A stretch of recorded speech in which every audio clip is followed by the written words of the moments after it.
Hey everyone, and welcome to this explainer. Today, we're not just doing a standard biography rundown. Oh no, we're looking at something much bigger. This is an essential strategic blueprint for today's creative entrepreneurs.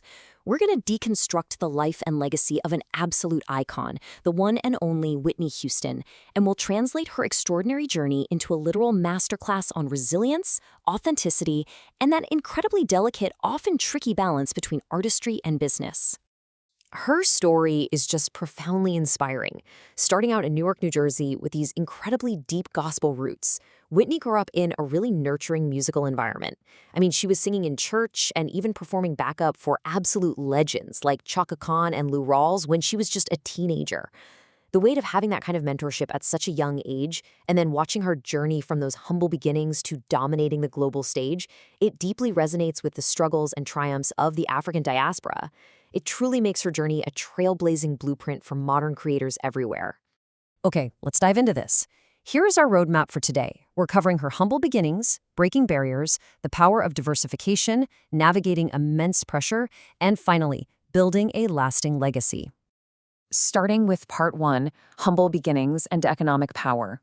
Now, Whitney's foundation was heavily shaped by her mother, Cissy Houston, who was a renowned gospel singer herself. This incredibly nurturing environment didn't just teach Whitney how to hit those notes, it prepared her to enter a massive economic engine. Just to wrap our heads around the scale of the world she was stepping into, look at this number. The arts and entertainment industry contributes over $877 billion to the U.S. economy. That is absolutely staggering. For the roughly 45 million African Americans, and honestly for global creators at large, this represents immense economic potential. Houston wasn't just making music. She was stepping up as a major player in a multi-billion-dollar economy. And this brilliantly illustrates the ripple effect we still see today, right?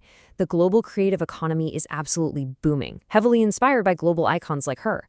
Just look at these 2022 Spotify revenues. Nigerian artists pulled in over 11 billion naira. That's roughly $14.3 million from Spotify alone. Meanwhile, South African artists reached nearly 200 million rand. It just goes to show that the paths blazed by Houston are still generating this massive, undeniable momentum for creators all over the world. Moving right along to part 2, the breakthrough, breaking barriers and records. So this is where Houston transitions from a talented backup singer to just an astronomical force in pop music. Let's walk through this timeline really quick, because her rapid ascent is wild. In her teen years, she's grinding, honing her craft, singing backup. Then, at just 19 years old, which is honestly incredible, a major pivot happens. She signs with Arista Records. Under the mentorship of Clive Davis, she makes this brilliant strategic transition from gospel to pop. And boom, 1985, she drops her self-titled debut album. By beautifully blending her cultural heritage with modern pop influences, she completely revolutionized the entire music industry. The results? Literally record-shattering. She became the very first female artist in history to achieve 3 #1 singles on the Billboard Hot 100 from a single album. We're talking absolute classics here like Greatest Love of All. So the crucial point is this. Yes, raw talent is absolutely essential, but actively seeking out mentorship and cultivating a uniquely authentic voice, that is exactly how you stand out and dominate in a crowded landscape. All right, part 3, the expansion and the incredible power of diversification. You see, Houston didn't just stay in her lane. She strategically expanded her brand way beyond music, stepping into film and fashion, and entirely redefined what it meant to be an African-American artist in the mainstream. But to truly grasp how massive that was, we have to look at what she was up against. Based on a 2021 Annenberg Inclusion Initiative study, only 18% of leading roles in Hollywood go to Black actresses. That's a tough number. It reveals the deeply entrenched industry stereotypes and representational barriers she was navigating, and more importantly, what she was actively dismantling. And dismantle them she did. On one hand, you have her undeniable dominance in the music industry. On the other, you have this massive mainstream Hollywood expansion, which was really cemented by her 1992 film debut in The Bodyguard alongside Kevin Costner. That film, combined with the absolute record-breaking success of its soundtrack, featuring I Will Always Love You, proved something major. It showed that cross-disciplinary ventures don't just add a little bit to a brand, they multiply its impact and completely shatter historical boundaries. Now we need to pause here for a moment and move to part 4, navigating pressure and mental health. Behind the blinding spotlight and all those shattered records, there were very real, very human struggles. There was her highly publicized marriage to singer Bobby Brown, very public battles with substance abuse, and eventual vocal decline. And this brings us to a really harsh reality of the creative world. According to a 2022 report by the Creative Industry Federation, nearly 60% of creatives experience mental health issues directly related to their work. Let that sink in. No one is immune to the crushing pressures of fame, intense public scrutiny, heavy societal expectations, or the profound physical toll of a demanding career. So look, if you take absolutely anything away from this explainer today, please let it be this. Build a support network, do not hesitate to seek professional help when you need it, and aggressively prioritize your self-care.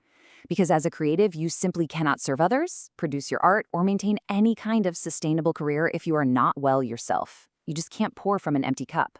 Tragically, the intense pressures of the industry and her personal battles took their ultimate toll. On February 11, 2012, Whitney Houston was found dead in a Beverly Hills hotel. The coroner's report indicated drowning, with heart disease and cocaine use as contributing factors. Her passing shocked the entire world. It prompted incredibly moving Grammy tributes from peers like Jennifer Hudson and Usher, but perhaps most importantly, it finally sparked these vital, long-overdue conversations about the hidden struggles faced by artists behind the scenes. This brings us to our final section, Part 5, Building a Lasting Legacy.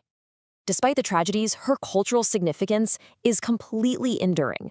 Her unparalleled 3 to 5 octave vocal range set a standard for excellence that is still celebrated today. We even saw this recently in the 2022 biopic, I Wanna Dance with Somebody. And check out this monumental posthumous honor. In 2019, her rendition of I Will Always Love You was officially added to the U.S. Library of Congress National Recording Registry. That right there is the ultimate testament to the historical importance of creating art that doesn't just entertain, but deeply, profoundly resonates across generations. Now, what's really interesting about this comparison is how perfectly her life reflects broader systemic truths. The 2021 State of Black Entrepreneurship report highlights this fascinating duality. Black entrepreneurs face significant systemic barriers, yet they consistently demonstrate this remarkable resilience and innovation. Whitney Houston's entire journey, overcoming massive industry hurdles through pure, undeniable innovation, directly mirrors this exact dynamic. Which leads us straight to our core thesis for today's explainer. Her life truly is, and I quote, a masterclass in resilience, authenticity, and the delicate balance between artistry and business. Both her monumental triumphs and her tragic trials shape a deeply powerful, cautionary, and ultimately inspiring narrative for creatives everywhere, especially within the African diaspora today. So I want to leave you with a question to really reflect on.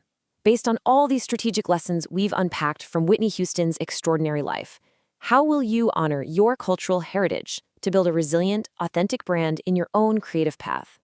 Take these lessons to heart, protect your well-being at all costs, cultivate your unique voice, and go build your own lasting legacy. Thanks so much for joining me on this explainer. Keep learning and keep creating.